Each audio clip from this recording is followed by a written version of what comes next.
Hi friends, welcome to Akka Teaching Max. இன்னைக்கு நம்ம 12th subject Max தான் பார்க்க போறோம். Exercise number 7.2 பார்ப்போம். ஸோ இது வரைக்கும் நம்ம சேனலை சப்ஸ்கிரைப் பண்ணலாம், மறக்காமல் சப்ஸ்கிரைப் பண்ணிக்கோங்க. வீடியோ பிடிச்சிருந்தா லைக் பண்ணிவிட்டு உங்கள் ஃப்ரெண்ட்ஸ்க்கும் ஷேர் பண்ணிவிடுங்க.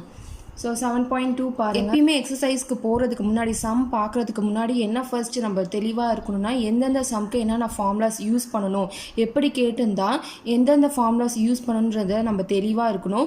ஸோ எடுத்தோடனே டேரெக்டாக சம்மை பார்க்க போகாதீங்க. அப்படி பார்த்தீங்க அப்படின்னா உங்களுக்கு கன்ஃபியூஸ் ஆகும், எதுக்கு எந்த ஃபார்முலா யூஸ் பண்ணணும் அப்படின்றதுலேயும் உங்களுக்கு டவுட் வரும். ஸோ சம்ஸ் பார்க்குறதுக்கு முன்னாடி நம்ம எதில் தெளிவாக இருக்கணும் அப்படின்னு பார்த்தீங்கன்னா ஃபார்முலாஸில் தான் தெளிவாக இருக்கணும். ஸோ அதை ஃபஸ்ட்டு நீங்கள் பார்த்துடுங்க, அதுக்கப்புறம் சம் பார்க்க போங்க. அது உங்களுக்கு ரொம்ப ஈஸியாகவும் இருக்கும், கன்வீனியண்ட்டாகவும் இருக்கும். ஸோ இதை ட்ரை பண்ணி பாருங்கள். ஸோ இப்போ நம்ம ஃபார்முலாஸ் பார்ப்போம். 7.2ல் இந்த ஃபார்முலாஸ்லாம் நம்ம யூஸ் பண்ணுறோம். ஸோ ஈக்குவேஷன் ஆஃப் டேஞ்சன்ட் அப்படின்னா 2 பாயிண்ட் இருக்கும்போது இந்த ஃபார்முலா யூஸ் பண்ணுவோம், சரிங்களா? y minus y1 equal to m into x minus x1. If 2 point 2 point கொடுத்துட்டு அந்த ஈக்குவேஷன் ஆஃப் டேஞ்சன்ட் ஃபைண்ட் பண்ணுங்க அப்படின்னு சொன்னாங்கன்னா இது, அது ஈக்குவேஷன் ஆஃப் நார்மல் சொன்னாங்கன்னா இது. டேஞ்சன்ட்க்கு ரெசிப்ரோக்கல் தான் நார்மல், ஓகேங்களா? டேஞ்சன்ட் நார்மல் அப்படின்னா என்னென்னு உங்களுக்கு கன்ஃபியூஸ் ஆகிற மாதிரி இருக்கும். ஸோ இங்கே நான் ஒரு கர்வ் வரைஞ்சிருக்கேன், ஒரு பிளெயினில் XY பிளெயினில் ஒரு கர்வ் வரைஞ்சிருக்கேன், ஓகேவா? ஸோ அந்த கர்வை சிங்கிள் பாயிண்டில் டச் பண்ணிட்டு போகிறது டேஞ்சன்ட். அந்த டேஞ்சன்ட்க்கு ஒரு ஸ்ட்ரெயிட் லைன், பர்பெண்டிகுலர் ஸ்ட்ரெயிட் லைனாக இருக்கிறது நார்மல், ஓகேவா? அதுக்கப்புறம் ஆர்த்தோகோனல் கண்டிஷன் பார்த்தீங்க அப்படின்னா நம்ம அல்ஜிப்ரா இல்லை நிறையா படிச்சிருக்கோம். So orthogonal condition m1 into m2 வந்து -1. ஆங்கிள் பிட்வீன் ரெண்டு கர்வ் கொடுத்துட்டு அதுக்கு ஆங்கிள் கண்டுபிடிங்க அப்படின்னு சொன்னாங்கன்னா அதுக்கு இந்த ஃபார்முலா, ஓகேவா? பேரலல்னால் நம்மளுக்கு தெரியும், ரெண்டு லைன் இந்த மாதிரி பேரலாக இருந்துச்சுன்னா அது ரெண்டுமே ஈக்குவலாக இருக்கும். அப்போ m1ம் m2ம் ஈக்குவல். பர்பெண்டிகுலர்னாலும் ஆர்த்தோகோனல்னாலும் ஒன்று தான். ஸோ அதே கண்டிஷன் தான் இங்கே வந்திருக்கும். ஸோ ஒரு இடத்துல ஆர்த்தோகோனல்னு சொல்லியிருப்பாங்க, ஒரு இடத்துல பர்பெண்டிகுலர்னு சொல்லியிருப்பாங்க. ஸோ அந்த டைம்லலாம் கன்ஃபியூஸ் ஆகாதீங்க. m1 m2 equal to -1. So இதுதான் பேசிக்கான ஒரு ஃபார்முலாஸ் நம்ம யூஸ் பண்ணுறது இங்கே, ஓகேவா? ஸோ இப்போ நம்ம எக்ஸசைஸ்குள்ளார போவோம். ஸோ ஃபர்ஸ்ட் கொஷின் பார்ப்போம். ஸோ ஃபர்ஸ்ட் கொஷினில் என்ன சொல்லியிருக்காங்கன்னு பாருங்கள். Find the slope of the டேஞ்சன்ட்டா. ஒரு டேஞ்சன்ட் கொடுத்துருக்காங்க, அதோடைய ஸ்லோப்பை ஃபைண்ட் பண்ண சொல்லியிருக்காங்க. To a curve at a respective given point கொடுத்துருக்காங்க, ஒரு ரெஸ்பெக்டிவ் கிவன் பாயிண்ட்டு. ஸோ ஒரு கர்வு, அதுக்கு x ஈக்குவல் டு 1ன்ற பாயிண்ட் கொடுத்துட்டாங்க. இதை கொடுத்துட்டு டேஞ்சன்ட்டை கண்டுபிடிங்க அப்படின்னு சொல்லியிருக்காங்க, ஓகேவா? ஸ்லோப் அப்படின்னு வந்துச்சுனாலே டிஃப்ரென்சியேஷன் தான் பண்ணுவோம். ஸோ இப்போ பாருங்கள், இதை நம்ம டிஃப்ரென்ஷியேட் பண்ண போகிறோம். வித் ரெஸ்பெக்ட் டு என்ன பாயிண்ட் இங்கே கொடுத்துருக்காங்கன்னு பாருங்கள், அந்த பாயிண்ட்டை பொறுத்து தான் நம்ம டிஃப்ரென்ஷியேட் பண்ணணும், ஓகேவா? ஸோ கிவன் என்ன கொடுத்துருக்காங்களோ அதை எடுத்து எழுதிக்கோங்க.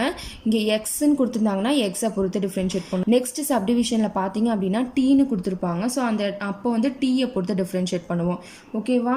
இப்போ பாருங்கள், டிஃப்ரென்ஷியேட் வித் ரெஸ்பெக்ட் டு எக்ஸை பொறுத்து பண்ணுறோம். அப்போ ஒய்யை பண்ணோம் அப்படின்னா dy/dx, ஓகேவா? இப்போ நம்ம எக்ஸை பொறுத்து பண்ணுறோம், ஒய்யை பண்ணோம் அப்படின்னா dy/dx. எக்ஸ் பவர் 4 பண்ணோன்னா 4x³, ஓகேவா? X power n x power n-1 differentiation formula, ஓகேவா? இது புரிஞ்சுதா? ப்ளஸ் 2 இன்ட்டு எக்ஸ் ஸ்கொயர்னு இருக்குது, டிஃப்ரென்ஷியேட் பண்ணிங்கன்னா 2xன்னு வரும். அடுத்தது எக்ஸை பண்ணிங்க அப்படின்னா 1. இங்கே நான் மைனஸ் இருக்கனால மைனஸ் போட்டிருக்கேன், ஓகேவா? இது புரிஞ்சுதா? இப்போ பாருங்கள், நம்மளுக்கு என்ன கிடச்சிருக்கு? 4x³, 2 2s 4x -1. இப்போ நம்மளுக்கு எக்ஸோட வேல்யூ என்னன்னு கொடுத்துருக்காங்க, x ஈக்குவல் டு 1ன்னு கொடுத்துருக்காங்க. ஸோ x ஈக்குவல் டு 1ன்னு சப்ஸ்டியூட் பண்ணுங்கள். dy/dx ஈக்குவல் டு எக்ஸுக்கு பதிலாக 1ன்னு சப்ஸ்டியூட் பண்ணணும். அப்போ 4 இன்ட்டு 1³ ப்ளஸ் 4 இன்ட்டு 1 -1, எக்ஸுக்கு பதிலாக 1. இப்போ இங்கே பாருங்கள், 4 1 எத்தனை தடவை பண்ணாலும் 1 தான், ப்ளஸ் 4 -1. 4 + 4 8, 8ல் 1 போயிடுச்சுன்னா 7. அப்போ dy/dx ஈக்குவல் டு 7. ஸோ ரொம்ப சிம்பிளான, ஒன்றுமே இல்லை, இங்கே என்ன கொடுத்துருக்காங்களோ அதை பொறுத்து டிஃப்ரென்ஷியேட் பண்ணணும். அதான் ஸ்லோப் ஆஃப் த டேஞ்சன்ட், ஓகேவா? செகண்ட் கொஷின் பாருங்கள். x equal to a cos3t, y equal to b sin3tன்னு கொடுத்துருக்காங்க. at t ஈக்குவல் டு π/2ன்னு ஒரு வேல்யூ கொடுத்துருக்காங்க.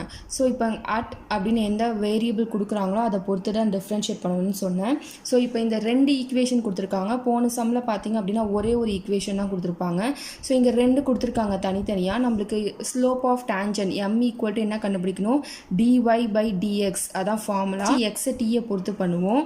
அப்போ dx/dt, ஏன்றது கான்ஸ்டன்ட்டு, ஸோ அப்படியே இருக்கும். காஸ் கியூப் டீன்னு இருக்கா, அப்போ 3 இங்கே எக்ஸ் பவர் என்னு இருந்துச்சுன்னா என்ன போடுவீங்க, N X power n minus ஒன்னு போடுவீங்க.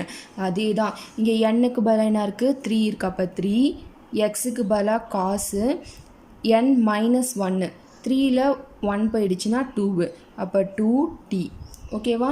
திருப்பி இந்த காஸ்டியை நம்ம டிஃப்ரென்ஷியேட் பண்ணணும். காஸ்டியை டிஃப்ரென்ஷியேட் பண்ணிங்க அப்படின்னா உங்களுக்கு மைனஸ் சைன்டீன் கிடைக்கும்.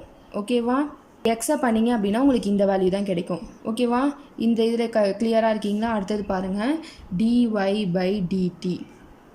பீன்றது கான்ஸ்டன்ட்டு, சைன் கியூப் டி. பீன்றது கான்ஸ்டன்ட்டு, சைன் கியூப் டீயை பண்ணிங்க அப்படின்னா 3 சைன் ஸ்கொயர் டி. திருப்பி சைன் டீயை பண்ணிங்க அப்படின்னா காஸ் டி. ஸோ இதை பண்ணால் இந்த வேல்யூ கிடச்சிருக்கு. ஓகேவா? இதுவும் இப்போது இங்கே பாருங்கள், M equal to dy by டிடின்னு எழுதிக்கலாம். ஏன்னா நம்மளுக்கு டிஒய் பை டிடின்னு இருக்குது, டிஎக்ஸ் பை டிடி. ஸோ இதோட வேல்யூவை கொண்டு போய் சப்ஸ்டியூட் பண்ணுங்கள். இங்கே என்ன இருக்குது பாருங்கள், 3b sine square t cos t. இங்கே என்ன இருக்குது, எக்ஸுக்கு பதிலாக டிஎக்ஸ் பை டிடிக்கு பதிலாக என்ன இருக்குது, 3a cos square t into minus sine t. So இங்கே ஒரு காஸ் இங்கே ஒரு காஸ் கேன்சல் பண்ணிட்டோம். இங்கே ஒரு சைன் இங்கே ஒரு சைன் கேன்சல் பண்ணியாச்சு. ஓகேவா? 3b இங்கே மேலே மிச்சம் ஒரு சைன் இருக்குது, அப்போ சைன் டி. கீழே பாருங்கள் மிச்சம் ஒரு காஸ்டி இருக்குது, அப்போ 3a காஸ்டி. ஓகேவா? இது புரிஞ்சுதான். நம்மளுக்கு ஃபார்முலா தெரியும், சைன் டீயோட பை காஸ்டியோட வேல்யூ வந்து டேன் டீன்ட்டு. ஸோ இதுக்கு பதிலாக டேன் டீன் சப்ஸ்டியூட் பண்ணிக்கோங்க. இந்த 3a கேன்சல் பண்ணிக்கோங்க. இங்கேயே பண்ணிக்கோங்க, நான் மறந்துட்டேன். ஸோ 3a கேன்சல் பண்ணிக்கோங்க. b பை a சைன் டீயோட பை காஸ்டியோட வேல்யூ என்னது, டேன் டி. ஓகேவா? இப்போ நம்மளுக்கு என்ன கொடுத்துருக்காங்க, டீக்கு π/2ன்னு கொடுத்துருக்காங்க. ஸோ அப்போ அதை எடுத்து எழுதிக்கோங்க. எம் ஈக்குவல் டு இல்லை டிஒய் பை டிஎக்ஸ், இங்கே டிடி கேன்சல் ஆகிடும். M equal to dy by dx equal to b by a tan π/2. π/2 அப்படின்னா 90 டிகிரி. tan 90 டிகிரியோட வேல்யூ வந்து இன்ஃபினிட்டி. சரிங்களா? அப்போ b பை a இது வந்து டிக்னாமெண்ட்ரியில் பார்த்துருப்போம். tan 90 டிகிரியோட வேல்யூ வந்து இன்ஃபினிட்டி. அந்த சார்ட் போட்டு படிச்சிருப்பீங்க, 0, 1/2 அந்த மாதிரி படிச்சிருப்பீங்க. அதில் tan 90 டிகிரி வேல்யூ பார்த்திங்கன்னா இன்ஃபினிட்டி. அப்போ b by a into infinity. அப்போ இன்ஃபினிட்டி கூட எது பண்ணாலும் இன்ஃபினிட்டி தான். இப்போ செகண்ட் சப்டிவிஷனோட வேல்யூ இன்ஃபினிட்டி.